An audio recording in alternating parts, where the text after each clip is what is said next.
ubu ni nabwo nasobanukiye Moses wariwe kandi nabwo nabonye ko abanyarwanda mu muzi gice yabaye nk'igikoresho reka nkoresha ijambo ryo gufungura debate space ku bintu bya LGBTQ mu Rwanda. Icyo gihe Kenisi yavuga ijambo nekereza ko nawe ubwe mwicaranye yakubwira ko yari sitayeho. Ndabyibuka Vincent Biruta bakatira Rusesabagina yaravuze mu Rwanda ntirugamburuzwa. Nahangaha rero baza kubona RIB babajije ibyari amashusho ya Moses akiri hanze ntago rwigeze rukomoza ku butinganyi nk'ari ikibazo. Nimba afungura deba ku bintu igihugu gikeneye kuduteguramo mu mitwe ndikumva bayeparinye ko abari muri system aribo bayifungura. Ubwo ni uburyo twahisemo bwo kugira ngo nimba ari ibintu bishya tugiye ku introducinga bivuze ngo rero natwe dushobora kugira u Rwanda mu nyandiko cyangwa se rukaba netre ku cya LGBTQ ariko muri pratique iyo habaye ibiganiro kibanza nta namwe wacu tibuka ntago murabibona murabizi mugaceceka. Uruhare rw'itangazamakuru mu iterambere ry'igihugu ntabwo akenshi teko rivuga ngo Captain Ibrahim Traore ukuriye agatsiko ka gisirikare.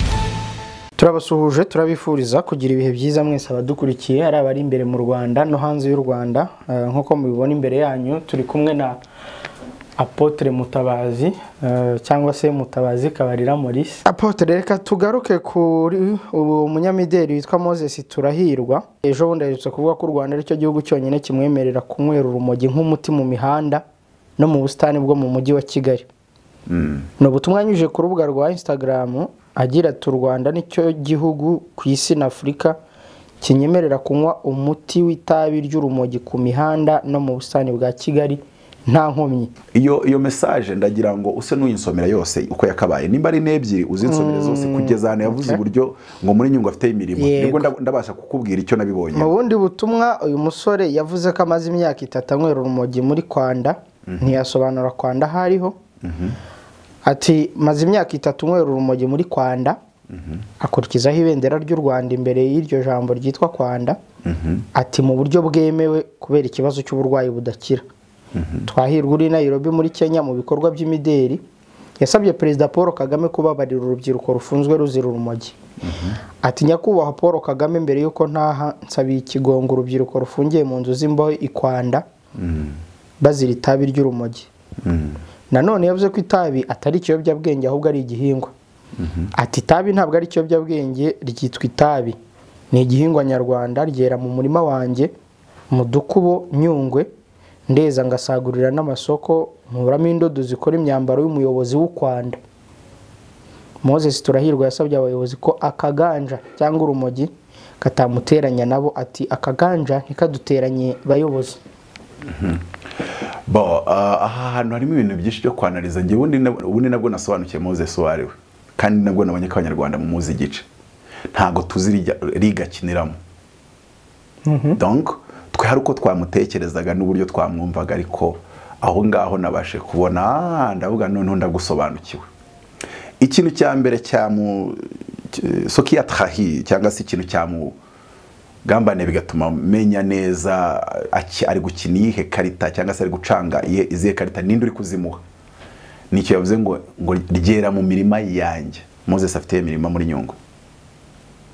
Tubanze twibuke neza nubwo ari ibintu bimeze nk'amarimero cyangwa se speculation nubwo byemejwe ko itabi rizahingwa urumogi panitabi urumogi ruzahingwa abanyarwanda bose basa n'abakekeranya cyangwa bagakeka ninde uzemererwa kurihinga. Byanga bikunda bahise bavuga ati ni ba bantu n'ubundi babandi nyine ba bantu uvuga uti baremewe hari ukuntu babanye n'igihugu mu buryo runaka ibyo mu Burusiya bita les oligarches. Okay, ariko tekeze ko donc ibintu byose birimo amafaranga menshi ubundi mu gihugu nk'u Rwanda wirinda ko bijyamo abantu tizeye. Abanyaruhengere ku kirayi cya kindi genda basuhuje kandi ngenda bishyigikiye kuko niryo kosa Habyara yakoze bari rimwe mu makosa yakoze kwa gufata abantu udakontrola ukabareka bakagira miliyari utabara kandi nyine ubizi neza yuko urwego uriho ibyo wabikora muri Amerika ko uyu munsi Elon Musk afite amafaranga ariko ntago ya sponsoringa groupe militaire cya paramilitaire ngo ifate ubuyobozi bwa Amerika cyangwa iri ku butegetsi muri Amerika. So ubwo ibyo bitaba gukomera kwawe wirwa kritika leta ntago byari ikibazo hari urwego bariho.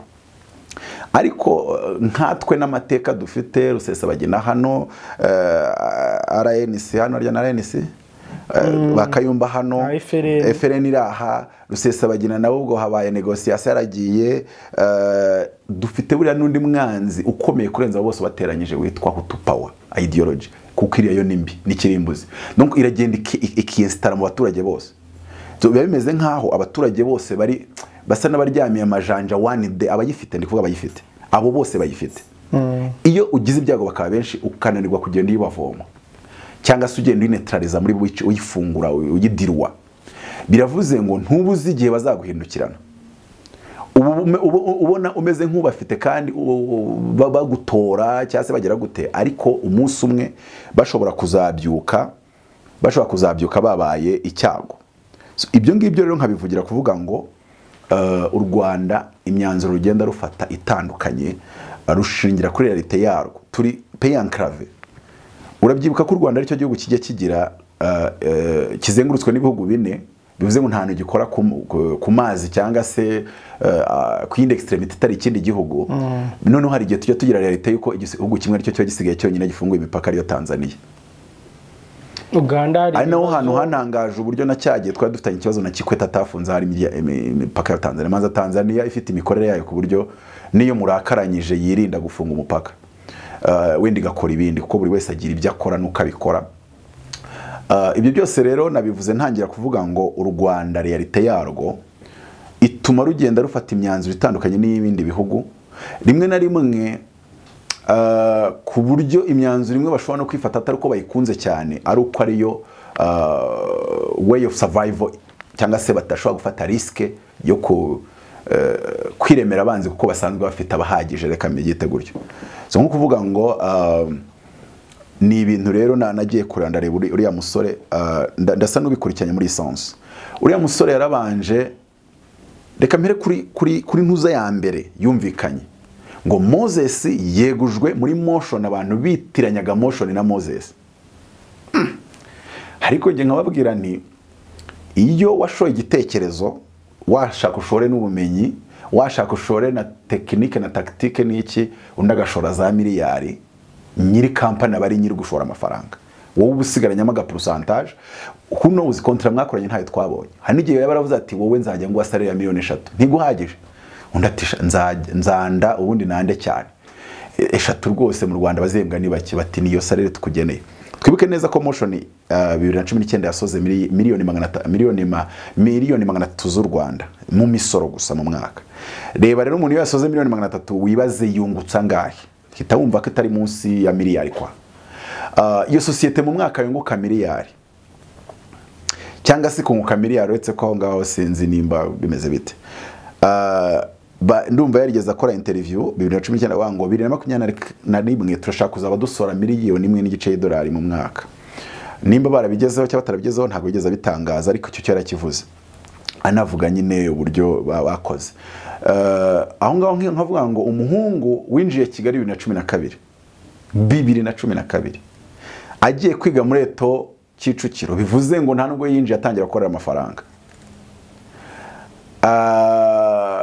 yagiye kurinda wenda narangiza muri IPRC ataratangira kwanda biriya bye dore kavuga yuko ngo amaze imyaka 3 ngo yemerewe kunywa iriya miti donc turi kugenda twaneza kantu kandi uriya muhungu ubwo bavugaga ngo ngo yegujwe ku mwanya wo kuyobora societe ndetse bamwe bakanajya kuri Twitter kuvuga ngo yegujwe abantu kuri Twitter nibo babibonye cyane bati Moses ni gute umuntu yeguzwa mu bintu yashinze bamwe babikoraho negative criticism ariko nyabwira abantu no umuntu bita Steve Jobs yigeze yeguzwa muri Apple ajya gushinga indi company itangiye guhomba ibona kugira ngo irusikeho igomba kumugarura so ibyo rero byo kweguzwa muri company washinze ni ibintu bisanzwe igihe cyose ari umuntu wemereye gushoramo arenze 51% akagira droit de vote ruti yawe arakujyana ibyo byaba ku masosiyete za NPD Cotraco n'izindi zitandukanye I don't know ntago ndabyinjiramo nko kuvuga ngo umuntu yarafite societe abantu bazi societe kuri kanaka ari kaza kwemerera abantu gushoramo za miliyari biza kugira haba oblige ko bashora maruta yowe afitemo des fois rero abo bantu nibo baba ari majoritaire muri droit de vote hari igihe bajya gufata imyanzuro babona igukwensa ugahita ubwira uti mungurira imigabane hagende ngewe. So ibyo ni amahitamo yawe, kandi muri business ibyo c'est légal. Wenda wakumva yuko biri cruel ariko c'est légal, donc biremeye amategeko. Ariko ahangaha nahise mbona yanditse ibaruwa asezera.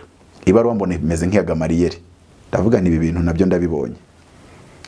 Ibaruwa ivuga ngo rwose ngo ningirirwa icyizere cyo kugira ibindi mu banshinga. Ukabona ibaruwa ukuntu yanditse ntago ari y'umuntu uri kwegura muri company ya business. Donc harimo concept y'uburyo Gamariyeri yandike yajya kuva mu nteko. So byanga bikunda njya ugonge analyse nabikozemo yarasa n'usohotse kubwi ikintu cyatekerejwe agiye kujya akora kandi atari gukora ayoboye motion. Icyo kintu kikaba ari igiki nyine ibyo sigaye twora tubona. Bamwe babyanarije ngo ku mwaka societe bitumye yumva baye derange, wenda arashaka no kwisiga ibara ribi. Icyo gihe Kenisi avuga ijambo ntekereza ko nawe ubwe mwicaranye yakubwira ko yari sitayeho, namutabaze nanyangire musitaraho. Ubwo twese nyine twahuriye muri uwo murwe. Aravuga ngo ngiye imyenda ya motion nayitwika. Ntekereza yuko kuba atorongeye guhingutsa iryo jambo ashobora kuba yarakaraza ururimi karindwi akavuga ati ijambo ntago ari ryo kuvuga. Ese ubundi motion ko imyenda ye itambarwa n'abantu basatinsiye, ko abantu bayambara bamwe bari kuyambara kugira ngo bababone nyine bigaragare ko bayambaye, nawe urabyumva. Uyu muntu icyo yayambariye arakizi kandi arabizi neza yuko reka tujye tunabyemera ikamera ushobora gusanga yarakozwe n'umutinganyi. Ubuso uyimene no rimwe na rimwe bya nakuye ngo gusirimuka isi turi kwinjiramo siyo kuvuga ngo kamerwa yakozwe n'umutinganyi ndayimena ngo uyu mwambaro harimo iyo bari barisenga imandwa, harimo iyo bari barisibye, ntabwo urayireka kuyambara ngo nuko design wayo. Ikindi tugomba kumenya aba designer benshi ku isi bifitemo ruriya rurasoraso rwo kwanda cyase rw'imihitire reka nere kwanduza iryo zina kwanda. Rwanda rwatangiye ari Gasabo ruraguka uko kwaguka nibyo bita kwanda. So havuyeho kwanda nta n'u Rwanda buriya twaba dufite. Moses rero akomeje kugaragara mu kuvuga ikinyarwanda kirimo amacenga menshi. Abantu benshi bakavuga batabana va hirya y'ishyamba buriya wagira ngo ikinyarwanda hari ukuntu bakimwa mu cyayi. Nge nabonye nk'ahasotse kugira ngo agire carte verte yo gukora ibintu ubundi atari bukorere kuri tete ya motion ngo bi sounding neza. Harimo icyambere tujyana ku rumogi. Icyambere harimo ibintu bya LGBTQ.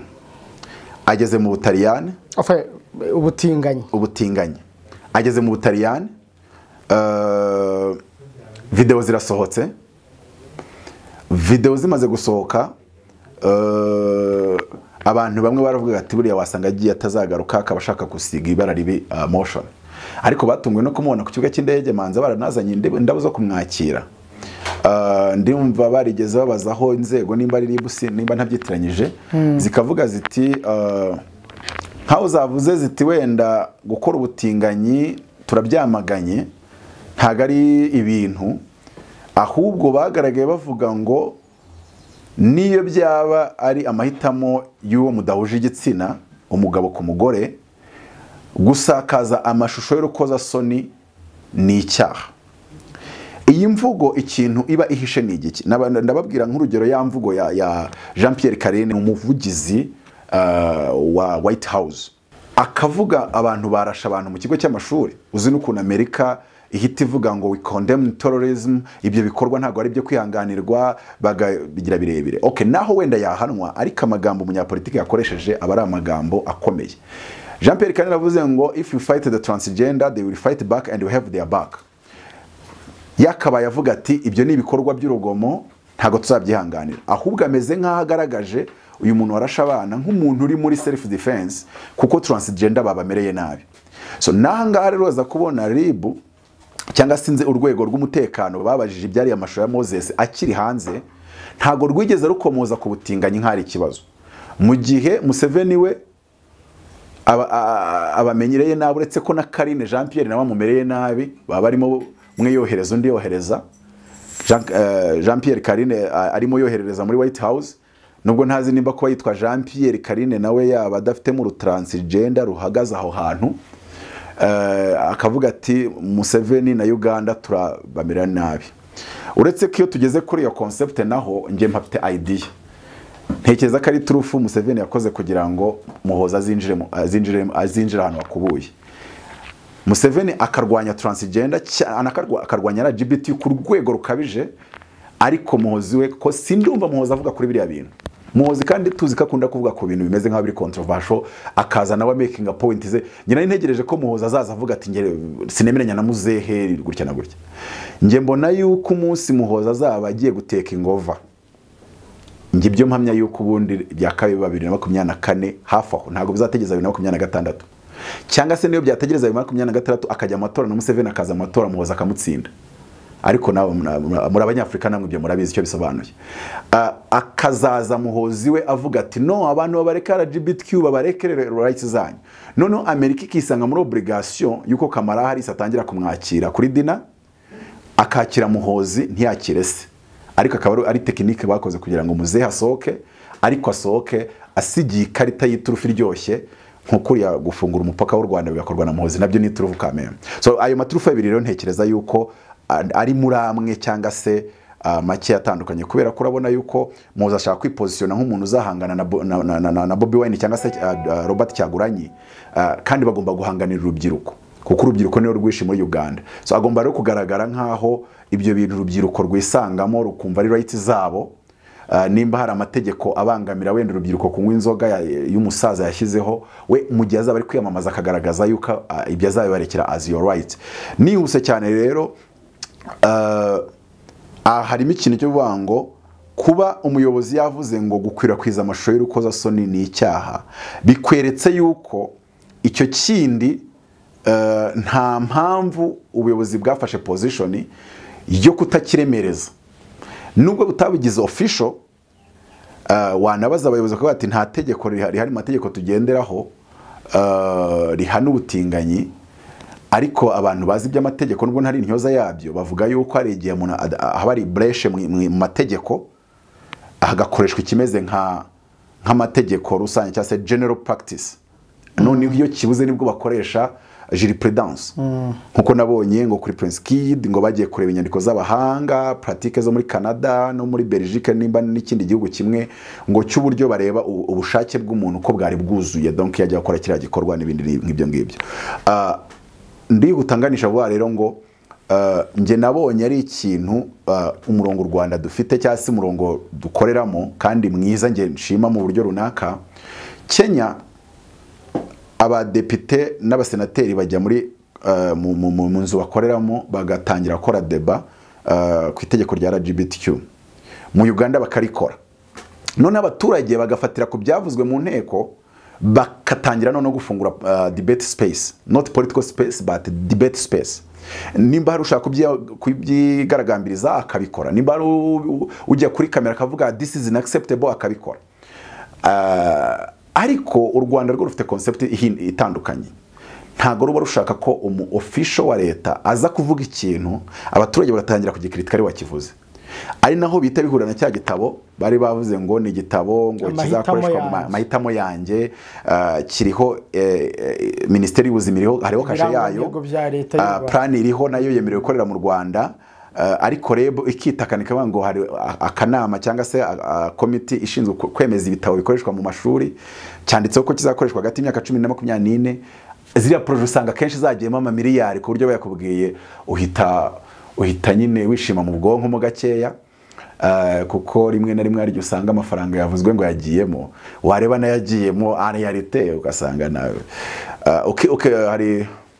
hari yibukiro ku bantu bazi bya Gatolika rivuga ngo dusabe inema yo kutita ku byisi, ugahita usenga iryo yibukiro ukavuga ati dusabe inema yo kutita ku bitatureba. Ahangaha rero nkavuga ngo hari ukuntu tubikora cyangwa se abantu bahisemo kubikora mu buryo bwabo bwa gipolitike, bango bigomba kuzamurwa na elema netre ku ruhande, debate igafunguka, abamutuka bakamutuka.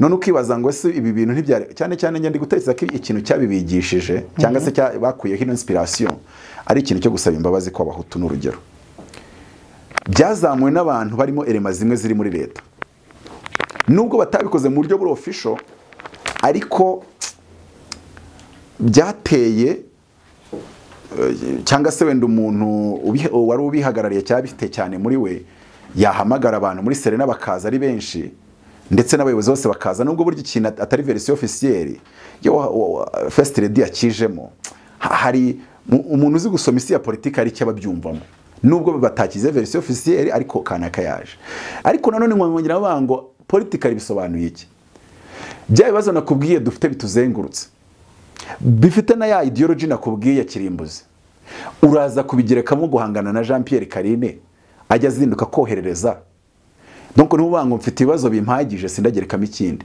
ndi Peyancrave sindishinga Tanzania ntago mfite Dar es Salaam port ntago ndishinga Kenya ntago size y'igihugu cyanjye ngana niya Kenya ntabwo nta nubwo mfite Mombasa bije ya Kenya ni miliyari 27 z'amadolari yacu nenye ibyo bintu byose ukabireba ukavuga la politique sera possible pour faire avancer un peuple sans toutefois laisser aucune derrière surtout sur le plan économique une définition mutabazi ya politique igishoboka rero kuri twe nk'abanyarwanda ni iki wabonye ko Kamara Harris yarazengurutse kwa Museveni ho ntiyagiyeyo no muri Tanzania kuko yarazi position yabo ko muri Tanzania yagezeyo ariko byamera ko se yagerayo yagira Tanzania byagogora yuko wamwempoza biriya bintu bya LGBTQ Ghana banza yuko wabempoza ariko ndabyibuka umuyobozi muri Ghana ndumva ari uyoboye Senate cyangwa se nshaka kuba mbyibeshye ariko ayoboye mu nteko intuze imwe ikomeye ajya kubivuga yaravuze ngo Ghana ni igihugu cyakibeshaho ubwacyo ibyo baduha boye kubidukanyisha ngo batwempoze ibihabanye n'umuco wa Ghana ese u Rwanda narwo uri kurutekereza ko rwaba nka Ghana cyangwa se rwakigira nka Ghana hari ikintu ugomba kureba ukavuga ngo realite dufite nk'abanyarwanda turetse uribuka rya jambo mukuru yavuze ngo twe ntago turi abantu bafunga umutwe ngo twizirike ku bintu naho twabona ari byo byari bikwiye bitubuze kujya imbere mu kishobora rero kukubuza kujya imbere muri Afurika kuri uyu mugabane cyangwa muri iyi minsi harimo n'ibintu bya LGBTQ cyokoze wenda kuriya turi kubona umuyobozi w'igihugu yahuye na Mamadi Doumbouya ejo wenda dushobora gusanga we na Ibrahim Traoré biramutse bifitanye isano no gushiftinga abantu bajya kuri bloke ya BRICS wenda nigeze nkohereza ikiganiro ubwo no kuva ku banyamerika cyase niba atariwe nagihaye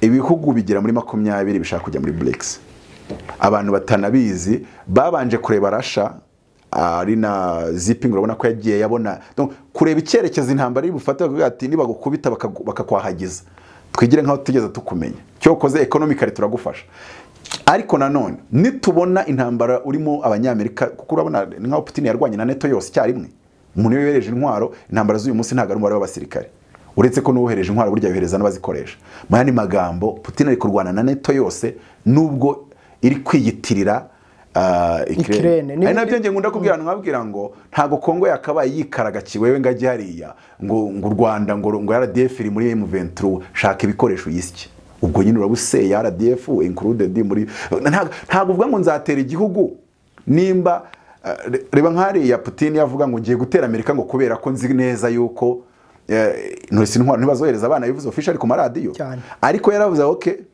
mwaboherereza mwagira njewe nitegura urugamba nkuko niyo mwakohereza effective y'abasirikare ku rugamba nkuko intambara y'isi yakorwaga cyase zirabiti zisi nubundi nabatsibura cyangwa se nananje kwipanga ku buryo twarwana so aho ngaho nkavuga ngo bamaze kubona rero ko intambara ibimenyetso byose bigaragaza kazayitsinda noneho zipping ajyaye nkuvuga ngo officially icyo twari turi kugerageza gukora sondage twamaze kubona ko iki cyerekezo kirashoboka zipping ndabyibuka yavuze ijambo rikomera avuga ngo intambwe yatangiye kugira ngo isi tayoborerwa ahantu hamwe ngo ntabwo teze gusubira inyuma ubu kandi zipping nabo barira muri Taiwan avuga ati ko byamera kose Amerika yajyaga iduhabye hari igihe kizagera twicira ku meza y'ibiganiro kandi nta uri kwempoza undi so ngarutse rero kuri uyu musore yabaye nk'igikoresho reka nkoresha ijambo ryo gufungura debate space ku bintu bya LGBTQ mu Rwanda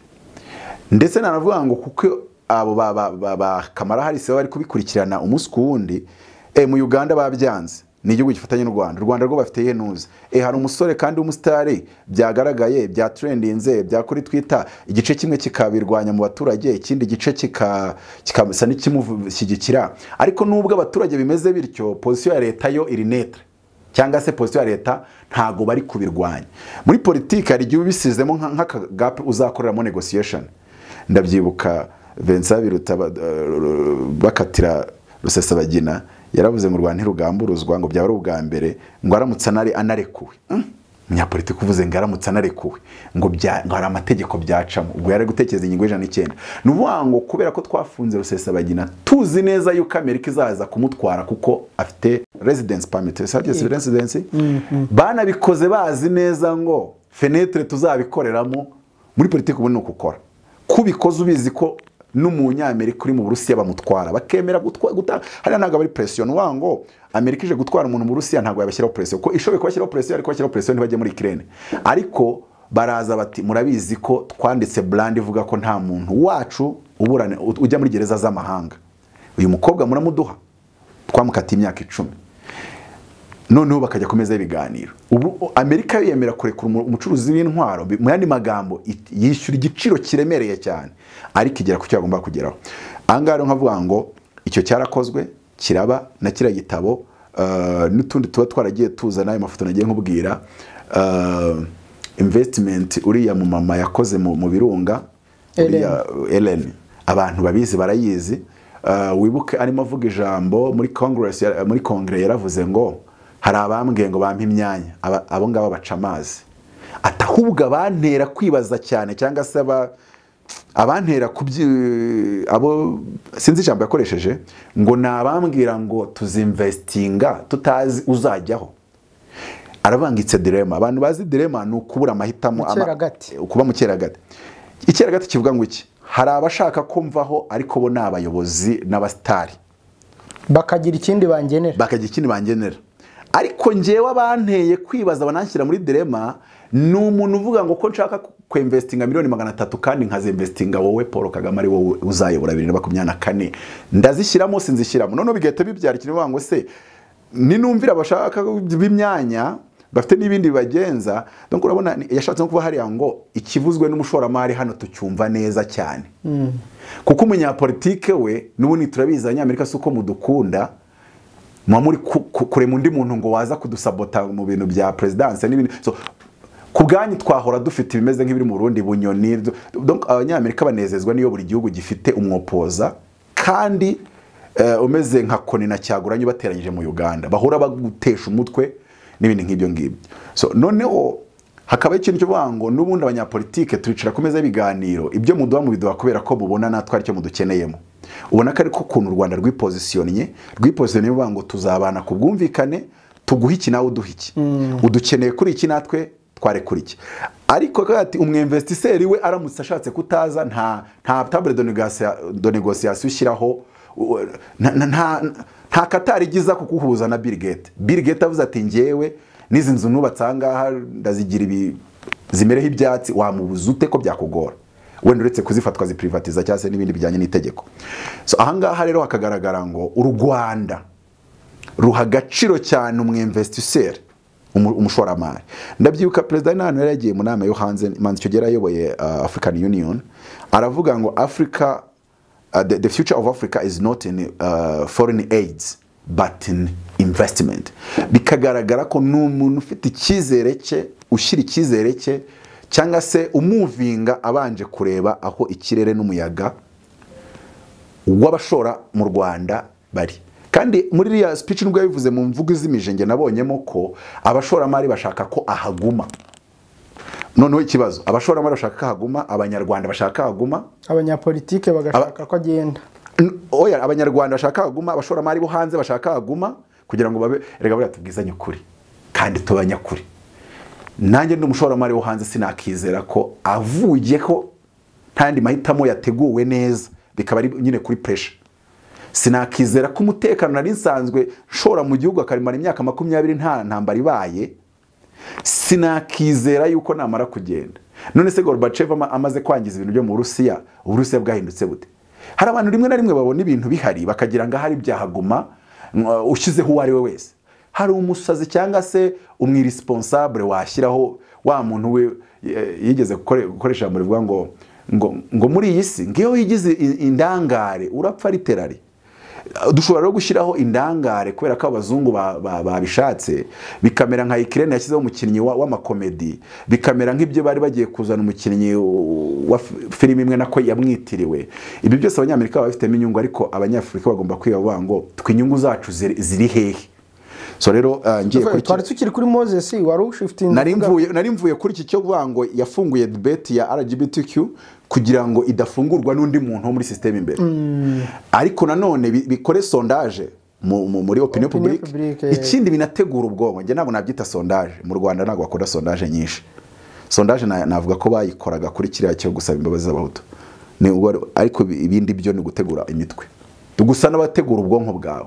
Ibi byo kurasa bano bahungu babonye ukuntu babanje kujya babivuga, ukabona ijambo ry'umuvugizi bakabivuga. Hari n'abaturage bavugaga bati babarase.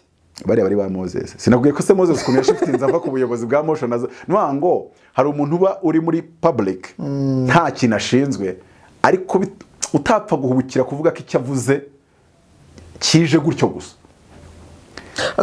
Reka tugaruke turimo dusoza Mutabazi. Reka tugaruke kuri iki kintu yavuze ngo arasaba umukuru w'u Rwanda Perezida Paul Kagame ko mbere yo gutahuka sinzi niba ari gutahuka mbere yo kugaruka mu Rwanda, reka ne gukoresha gutahuka, yaba yahaye imbabazi ngo abasore bafungiye mu mabohero. Icyo kintu cyose kiri kumwe n'ubwo abantu babona harimo nka parti ebyiri zitandukanye. Ijambo rya mbere navuze ryamutureshije, navuze yuko ari rivuga ngo mfite imirima muri Nyungwe ntayafiteyo, kiretse nimba iyo mirima yifiteyo muri sense yari afite motion, donc uburyo yariye bikaba ari nabwo iyo mirima ariye. Ariko icyo nashaka kuvuga biragaragaza yuko imvugo yavugiyemo hariya zose atarize, so atarizo yitije z'abandi cyangwa se byose nibyo yahawe by'abandi. Abanje kuvuga yuko amaze imyaka 3 yemerewe kuri nywera mu bustani no mu mihanda nta nkomyi, ngo nicyo gihugu cyonyine kibimwemerera kubera indwara ngo idakira, nicyo gihugu cyonyine kibimwemerera. Ahangaha ndahita nihuta cyane ninjiye ku kintu kivuga ngo ese iyo ndwara yaba ari ihidakira.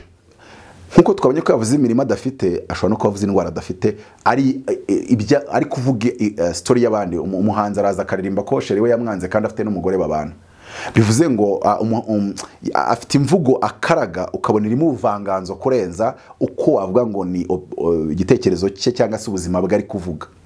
Noneho turebe iki kintu, ndahita nitiza itegeko ryagaragaye cyane Vode, Senator Evode ariwe uri kuryapuya cyane, kandi tumuzi ko akunda kwapiya amategeko bigoye kuyasobanurira opinion publique. Najya soka akavuga ku kintu uzajya umenya ko nyine hari ikintu kiri kuba mu gutegura ubwonko bw'abantu, kuko bazi ko ari convaincant. Ibya M23 bishyushye hari igihe aboneka, iyo hari ibintu aboneka makenshi. Noneho batora itegeko ngo ryo gutwara intwaro, ariko ndagira nkubaze Mutabazi uzajye kudepose lettre isaba ko ntwara pisto. Icyo gihe naba mfunguye urugamba ntazi uburyo nazarurangiza ko bahita batangira kwibaza Mutabazi ufashwe n'ibiki. Ariko se Mfantina zaze yirwege na manda ya Kigali nta pisto, nta bodyguard bazifite. So ukuntu n'igihugu kandi batambaye imyenda y'inzego z'umutekano, ubwo icyo gihe swate bari koburije kumuha polisi nyapolisi cyangwa igisirikare, ariko igihe bari bumuhe donc abantu b'abasivile bafite amapisto. Biravuze ngo nuko iryo tegeko riba rihari ribikavaringa. Icyo gihe rero bararitora, ariko babe bazi ngo nubwo ritowe ni itegeko ritanditse rivuga ngo abaturage bacu mwibihubukiramo, ibi tuba tubikoze kubw'impamvu yuko twipositionye nk'abashobora kugira. Ronge nkabwira abantu nkabwira ngo umuntu wumva LGBTQ n'ikoreshwa ry'urumogi kuba byaba regularize. Hari wigeze kuvuga ngo kuki abadepite bari kuganira ku itabi ngo baganiye ku biciro bikamanuka. Rero nimba wumva yuko abadepite bagomba kuva ku itabi bakajya ku biciro bigomba kumanuka, uretse ko byanamanutse wabonye ko itangazo ryasohotse,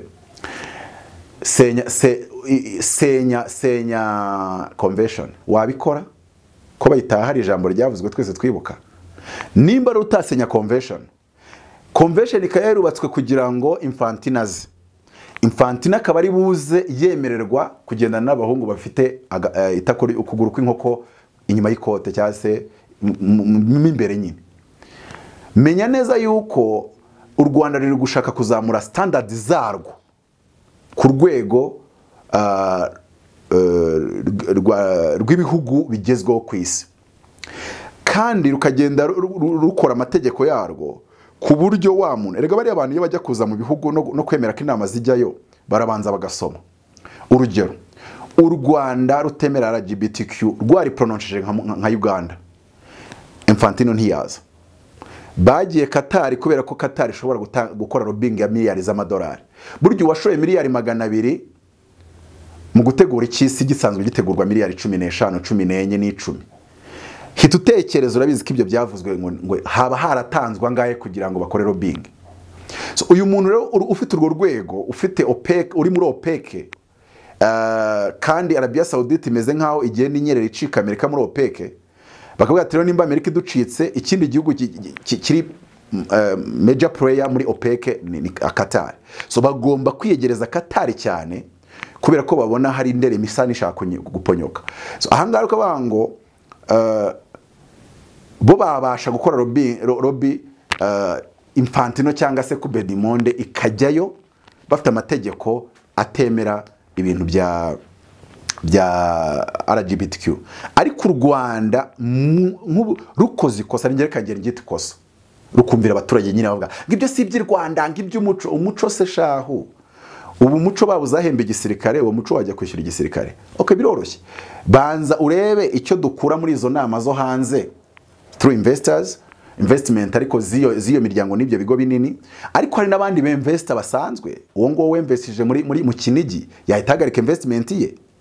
So ahangaha nubona muri iyo mboni urabona neza yuko u Rwanda rutapfa guhubukira gukora ibyo abandi bakora uko babikora, nkuko umukuru akunda kuvuga ngo twebwe ntabwo tureba iki tubifitiye inyungu, we make a choice, we follow choice not orders. Ubango rero aho ngaho harimo ikintu y'ubango n'itabi ni same thing. Ni gute ugiye kwipositiona nk'igihugu kigiye gucuruza itabi ukajya kureba urumogi kuko itabi ryo twakuze turibona ricuruzwa n'ubu ntacyo ritwaye. Uzi se impamvu n'ukoresha itabi rituma ubyoroshya mutwe wawe. Urumogi rwamaze kugira brand iremereye mu bwonko bwawe. Oya n'ubyoroshya nawe urabura ambassador ni nkuko wenda n'urugero uwo mugenzi wawe. Uzi ikintu bita kanyanga? Kanyanga kwitandukanya na zino zindi zaza zifunze, nanze kuzivuga amazina kubera ko ariye bagira ngo ndanzivuze nabi. Icyuma ubona bitago donc gusa wenda baravuga ngo kanyanga ntago ari ibintu bipimye, ntibizwi ibipimo n'ibindi nk'ibyo ngibyo. Ariko umuntu uri mu Uganda uvuze kanyanga urayikunda ngiye kugura, ariko warenga umupaka kidogo bigahita bihinduka ivo. Donc Uganda yatekereje kanyanga no gutekereza mitsingi cyangwa se ikindi cyotsi kikubita. Ariko buri itegeko n'ikintu gikomeye. Itegeko rishobora gushepinga umuco mushya muri wowe. Itegeko ryagize kanyanga ikibi mu Uganda ari ikintu cyemewe kuba konsome kugera ku rwego ucyumva kanyanga uriya unywa kanyanga ni nk'igitutsi. N'uyinywa umushinje kuyinywa kuri kamera yakujya kurega ati yamparabitse. So ahantu humve gutyo. Angara gukoresha ijambo itabi ni ukuva kuri ya nyito ibideyaboliza uri kujya kuri ya nyito bifata just biri normal. Nimuganira mukaryita itabi imyaka 5 rizaba ryabaye itabi. So ahangaro nkavuga ngo biragoye kujya kureba president nimba ari kwabwita ni prime minister wa Nuzairi ya Jamaica. President biziko yagiye akamarayo iminsi. Kandi tuzi ko president wacu atapfa kujya ahantu biramupango cyangwa se harimo karikire runaka. None aho ngaho kabireye ukavuga ngo ese muzipositiona mushake n'amasoko manini, ushobora no gusanga baragiye gushaka nk'isoko nini bikaba blockage. Kwazi ngo none se mwe murashaka kuvuga ngo muri positiona mwadufurunisa wenda toni zose twakenera ko turi no gusoma amategeko y'wanyu tugasanga bitemewe. Ese umuntu manama tuboherereza nihagira umuntu uza baramwandikiye kirago agomba kwamara ukwezi no muri ayo mahoteli yanyu, kandi baramwandikiye kirago agomba gukonsoma, uwo muntu akaba afata treatment ya marijuana, wenda nubwo nta bigiyembo bazajya kubyisomera, wenda niba wajya Wikipedia biri ahantu hose. Iyo ufite chronic pain, uburibwe butajya buvaho, bashobora kwandikira treatment z'imiti yakozwe mu rumogi. Bajya banabikoresha kuri za sida, AIDS, HIV, bajya bikoresha kuri Alzheimer, ubwo ndi kuvuga indwara zizwi ko arizo nasomye nkabona tutazizi mu Rwanda rero bitazwi biba bitazwi ikintu twakita igicuri epilepsy masako spasation like wango hari ukuntu imitsi ireguka cyangwa se hari ukuntu imitsi nyine igira ikibazo cyo kureguka izo byose bagakora treatment iyo treatment buriya kuba Amerika ifite leta 38 zemeje state 38 zemeje gukoresha marijuana ariko mu buryo bwa federal bikaba bisemeze nkaho marijuana itemewe ariko muri ayo ma state ikaba yemewe izo state zindi zikaba zitarabyemera nubwo nazo hagenda hava himwe ibyemera hava yindi byemera n'uburyo iyo urebye benefit kuzigereranya na side effect hari igihe bikugora kuko ushobora kuvamo ibintu bya hallucination bishobora kuvamo n'ibintu byanuza schizophrenia ibintu abarokore bakunda kwirukana daimoni iyo umuntu afite schizophrenia abarokore bavuga ngo ni daimoni kuko umuntu ufite schizophrenia ashobora kubona abantu bagenda akaganira nabo urumva umuntu bavuga ko ari umusazi rero kinari mfite umuntu rwose wo hafi kuri ngewe wari uyifite ati baranyishe ati twihishe kanari mbizi katari muri escape mayani magambo biri kumukrera amashusho adahari n'amajwi adahari na chemicals yabaye menshi mu bwonko ayo chemical akajya arema amashusho adahari ariko ukayabona akarema amajwi adahari so ibingibi rero byose bikagenda bikagwa mu kintu bivuga ngo marijuana cyangwa se cannabis ifitemo chemicals 400 zose izo chemical 400 ebyiri zonyine nizo zitatera side effect nono bakibaza se ngo birashoboka yuko mwakora imiti musigaje muzazinde ebyiri gusa ariko ntago bishoboka kuko nk'urugero iyo bita THC ni yita tetrahydrocannabinol tetrahydrocannabinol niyo chemical irimo ituma abantu bajya swingi bajya horo icyo bita high mu cyongereza kandi nimba ugiye kuha umuntu ufite pain nuko nyine ari bubifate ka kantu kazana high akaba ari nako gatuma bwa buribwe bumera nkaho butagira ikibazo ariko ntagiye cyane muri yo side technical kuko wenda nibajya kubiregulariza mu Rwanda bazicara batora itegeko bijyanye nuko barebye wenda barebye no mu bindi bihugu byabitoye ese abakoresha izo treatment side effect zabo bimeze bite uretse ko uvuza y'ubuki ari igihe byananirwa ko buribwa ndashaka gusoreza nkaho ngaho mvuga ngo uburyo abantu batora amategeko mu Rwanda baziminjiremo agafu kuko iyo urebye timu bicamo kugira ngo itegeko ritorwe none se nk'urugero munyamakuru nkubaze waruzi ko gufata iburi imwe ukanywa ari imyaka 26 nk'iyaruse 25 nk'iyaruse bagena bagukatira ngenza umuntu wayikatiwe bamusanganye iburi ubwo ni cyaha ni buri imwe harigigura 2 sinzi ni buri imwe ya 2 ni cyakisha abantu cyiterabwoba bose bakubita imyaka 25 nk'urugero umuntu wanditse ayo mategeko abiri twiciranye yansobanurira buri akambwira ngo byari logical noneho mu gihe kwipozerana nk'igihugu kigiye kujya exportinga ibintu kubifata uretse ko wenda babye exportinga for the medical purpose ariko ngiye ndebye mbona bazabyigeho neza umuntu afashe ibure ntarenze 2 hagati 2 n'itanu na kibiri wenda wacuruje ari we batangira gutekerereza 5-10 ariko niba tangira gufata none se uriya mukobwa ubuse bwa bwafuze nibwo bwamushinjije imogi ariko bwa bwamuhaye 10 none twe dufite 25 dusigaye dufite amategeko aruta yarasha twipositionye nk'abagiye gucuruza service none se nk'urugero mu nama ya Infantino usanze secretary wa Infantino ariko kurukurura n'urugero yaje muri iyo nama urabona yuko nimba wipositionye nk'igihugu gicuruza service Putin acuruza igitoro akaba nafite systeme ikarishye nk'iyo afite nashyiraho 10 ukashyiraho 25 uyu muntu wizira itegeko rya 25 kiretse twicaye akamparizoni yashingiyeho naho umuntu nyende kubyumva nkumva yagomba gushyiraho nk'ibiri ku muntu warumweye n'ibiri regasimike barangiza defo abakanashyiraho ikintu kikindi kigira ariko ari ikintu ntarangize ikiganiro ntavuze ubu ngubu bibaye akantu keza ku bana baturuka ku mupapa ubasha kumwishyurira wenda Cambridge donc papa wakaba ashobora kwimushira Cambridge ariko ukaba urifata ririya tabi uzajya leta izajya imugeraho nimugira leta kure icyangombwa nk'icyo Moses afite ariko wanyabugogo yirinde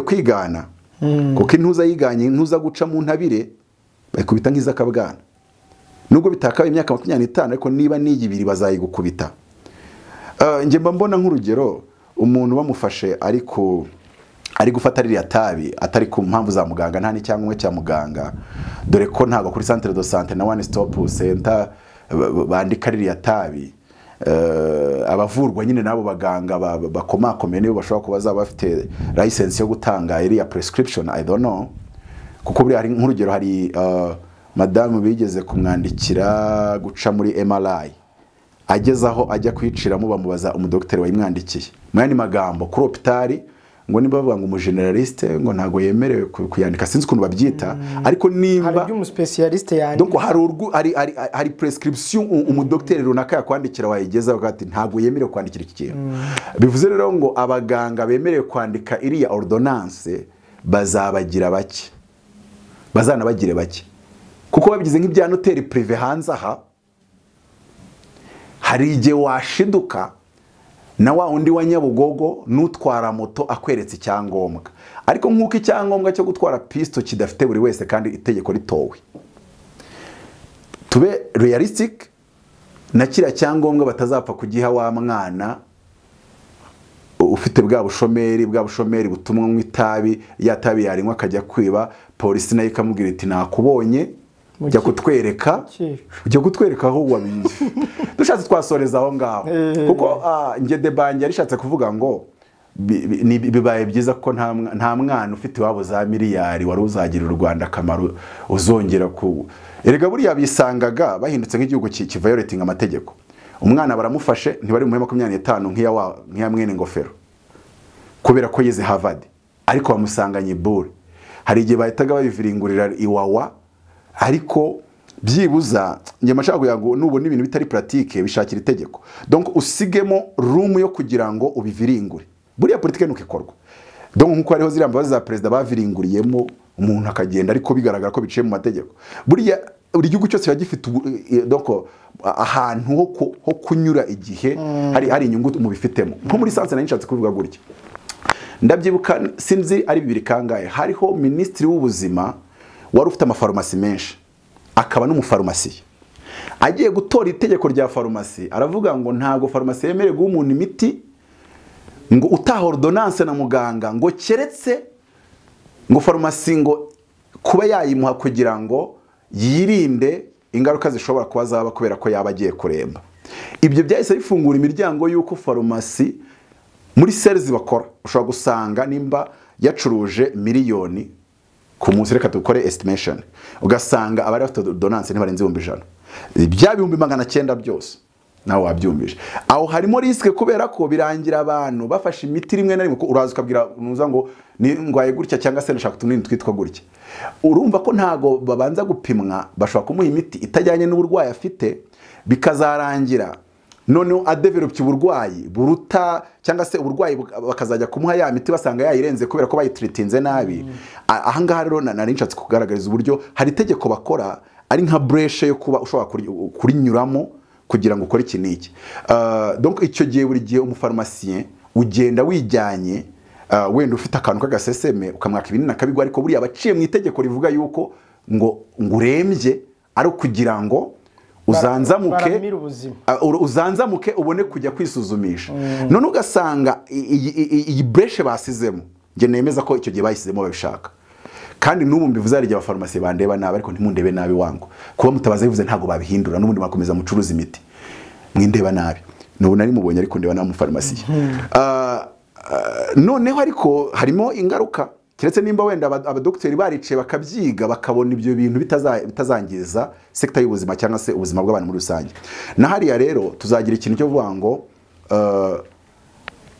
uwo bitari ngombwa ko nimba ari niyo myaka 2 twabishyizeho wari uvuga ngo babahe ikigongwe ariko ikigongwe se simbabaza za president imbaza president se nimba wenda nkonzi unyegereye mu isano ya hafi bamufatanya amabura 7 bamuhaye 25 amazemo imyaka 2 nta nubwo barebye yuko yegeze kujya muri kanjepe kuryamo umuceri bakamufatiramo kubera ko ajya agira ibintu bimusimbuka mu bwonko. Donc avoka yakoze nabi kwa avoka we yagombaga kuburana nk'uwa Karasira avuga ati uyu muntu akeneye indera ntago akeneye gereza, nubwo wenda atabyandikiwe nka prescription, ariko uyu muntu nimba afite antecedents uko yagiye muri kanjepe muri iyi myaka turimo haciyemo imyaka 5 ngo agiye kuryamo umuceri, ubwo nyine visible zari zasose.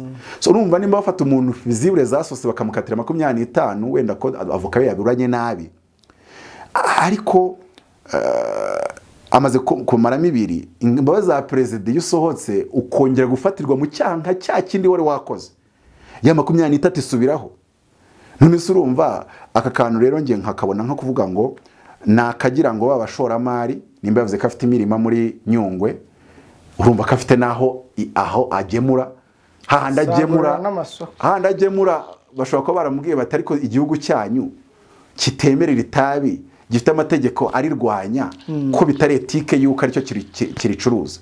Noneho hakaba icyo kintu cyo kureba uburyo babihuza na standards z'ibyo bihugu, kandi ni ibintu ntekereza ko nge bikenewe, keretse abanyarwanda nibarwanya ko turihinga nimba badakeneye amafaranga arivamo. Ariko nimba turihinga dukeneye amafaranga arivamo, tunakeneye ko amategeko yacu ajyana koko n'abantu n'abantu nyine barikoresha. Ikindi tukabona n'abanyarwanda rega barikoresha, kuko ntabwo uravuga yuko uri gutreating indwara z'ahandi none se wanyu ntazihaba. Nimba batreatinga HIV ng'indwara idakira, uretse ko nyina nashatse mu ndwara zidakira yamuramo HIV yonyine, epilepsy cyangwa se HIV, epilepsy na Alzheimer, nimbizo ariko Alzheimer niza basaza.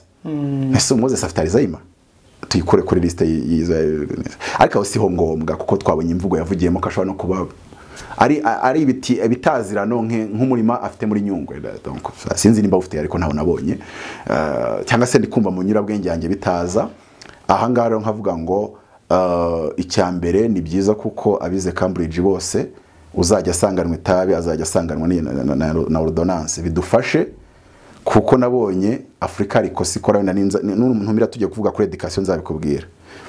Donc abana banywa nido ya buri munsi nibo babona biga Oxford na MIT. None nkibaza IQ ipfaniki na nido, kuko ubundi kuko urabona mu Rwanda dufite uburezi bw'abakire n'ubw'abakene 9 years Cambridge, kandi mu bihugu bitera imbere Amerika bagira uburezi bw'abajeni n'ubw'aba waya mu bwonko, kuko ntabwo kuba iwanyu mugira amafaranga bisobanuye yuko ubwonko bwawe bufite performance irenze iby'ubwuryo ikijumba n'ikivuzo.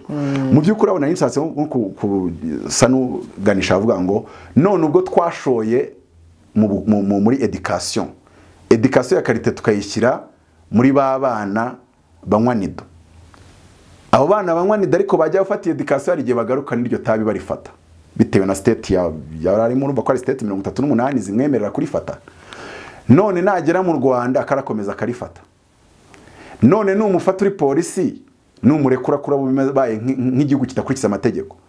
Byiza rero nuko hajya itegeko rizajya ari muhesha ordonnance imeze nka ya ntwaro umurinzi wa Infantino yemerewe kujyana, ariko Mutabazi ntazigira ntwaro. Mu by'ukuri njye analize yanjye niyo iriya done yo muntu navuze ngo nibwo nsobanukiye Moses.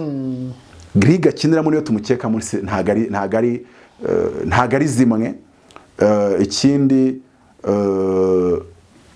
nimba fungura deba ku bintu igihugu gikeneye kuduteguramo mu mitwe, ndikumva bayeparinye ko abari muri system ari bo bayifungura. Ubwo ni uburyo twahisemo bwo kugira ngo nimba ari ibintu bishya tugiye ku introducinga, nkuko bavuze ngo abadeperi basigaye basuka nabo buriya bafite ko babye introducinze, we never know or we don't know. Ndumva raho na Soreza navuga ngo nta gikuba cyacitsemo hariya. Ubu nanjye utangira kuzaya n'igite tabi nige no kubana nabyo, nubwo nta sindinywa ni nkuko inzoga sinzinywa, ariko ninjye ntekeza ko ndi mu bantu ba mbere babana neza n'abanywi bazo. Kuvuga ngo ikintu dafata ariko kigomba kuba mu gihugu cyawe kubw'impamvu runaka, hakagira uburyo ubana nacyo. Naguhaye urugero rw'uko abasilamu babana n'impenure, bo baprepara abana babo kudahenura, ariko ntibibuze ko bareka abandi bantu muri rights zabo zo kwambara bijyanye n'ayo mahitamo. Bivuze ngo rero natwe dushobora kugira u Rwanda mu nyandiko cyangwa se rukaba netre ku cya LGBTQ ariko muri pratique rukamera nkaho ruri pour nge mbona ari wo murongo twafashe donc mu itegeko biri netre ariko muri pratique turi pour bituma kuko abari abo hanze bashobora kutajudging itegeko bakajudginga practices pratique zanyu noneho ariko wowe icaza umwana wawe mentoring cyangwa se umuhuburere uretse ko nako nemerutse gutekereza deba ivuga ngo mu Rwanda dufite ikibazo cy'uburezi n'uburere kure ubundi nibubona ngo barasha abantu ni ikibazo cy'uburezi n'uburere ugasanga n'umuntu arinza umuyobozi afite ikibazo cy'uburezi n'uburere education ari weak urajyana yo projet yo bayige barebe ko bazayifinansa ugashiduka ari kuyipresenta natarigeza no guhamagara pour dire umuntu wiba projet education arawaya uburere buryo umuntu arya ruswa kubera ko se yamureze nabi ntago hari ishyaka hano ryigisha abantu ngo ugende uyirye ntago ari systeme cyangwa se gutya na gutya rero hano tuzakomeza cyane uburere side y'uburezi byo twabonye ko hari umuntu ujyana umwana kwiga hanze akazagaruka ari na bipolar cyangwa se ari transgender cyangwa se ataba transgender akaba bisexual so bivuze ngo uburezi ubwabwo ntago bushobora kubuza umuntu kugira iriya migenzereze so twe tuzabireka rero kubera impamvu ziri geopolitical ariko niturangiza buri wese kwishiga afata umwana wa muhuburere bugendera kure budakorana rwose yaba iyo transgender yaba nako yaba iyo ubwo butinganyi yaba n'ibyo uri kwita iyo tabi kuko rega intero iturutse bukuru se intero bateye niyo nawe wikiriza nimba biri kwitwa itabi reka nanjye mbafashe gutegura ubwonko bw'abanyarwanda Moses ntago ntekereza ko ari bukuru anyways umuntu asora miliyoni 300 mu mwaka hari n'abantu batazicuruza hano i Kigali yavuga ikintu oya ngiye nakubwiye ngo iyo umuntu akoze ikintu ari mu Butaliyani bakavuga ngo gukwirakwiza amashusho igikorwa ubwacyo ntagira umuntu ukimentioninga muri politike harya uribukejo bundi muri politike icyo uvuze ni message ariko n'icyo utavuze ni message ubundi amashusho yakwirakwijwe umuntu ngo ari bibereye mu kabari inkumi ikazi kicaraho ibintu ngibyo bagahita bamuta muri yombi we ariko n'inkumi hari abantu bari gusaba yuko yabaye atari nawe wayakwirakwije nkanswe uyo yikwirakwirije ubwe akanabyemera noneho biravuze ngo uwakwirakwije amashusho ntibamushatse umukobwa wicaye ntibamushatse bafata uwicaweho hikari tekinike mutaba reka dusoreza murakoze cyane ariko akantu nashaka gusa nasorezaho navuze sinzi abantu bagafashaho seriye abantu batwigira amategeko nibiminjiremo agafu rwose kuko abarimo ibyuho nka 800 rimwe na rimwe amesha akavuguruzanya umuntu akunda kubivugaho arutse ko abivugaga ari hanze ageze hano manzi yarabyibagiwe nevode amategeko nka 5 agongana cyangwa se wajya mu nyurabwenge none se umuntu wa 25 kubera ibure ibi bintu abicaye bakabiganira bakurikije ihe raisonnement logique donc dukorera amategeko nkuko bashyiramo yo gutwara intwaro LGBTQ ntibayandikamo ariko bakayandika muri pratique itabi bakaba bagiye kubyandikamo kandi bakabinoza neza ese babona yuko bikwiye yuko amategeko yacu yandikwa mu buryo bugaragara yuko abayanditse bagiye ku ishuri donc bivuze ngo nta simvuze ngo bayandike muri ubu buryo ariko barebe ko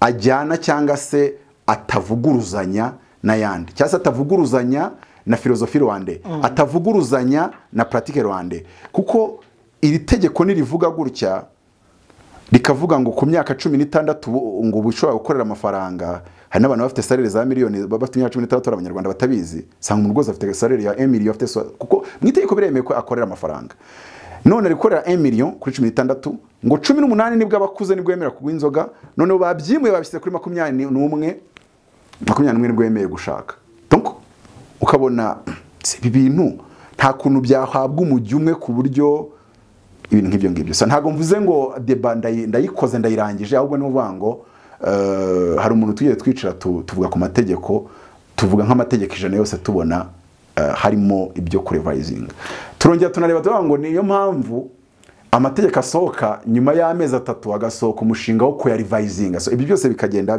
bijyana uvuga ngo ngiye amahitamo ari kugenda akorwa ndayemera ariko reka amategeko uburyo yandikwa bigaragaremo ko hatarimo faye.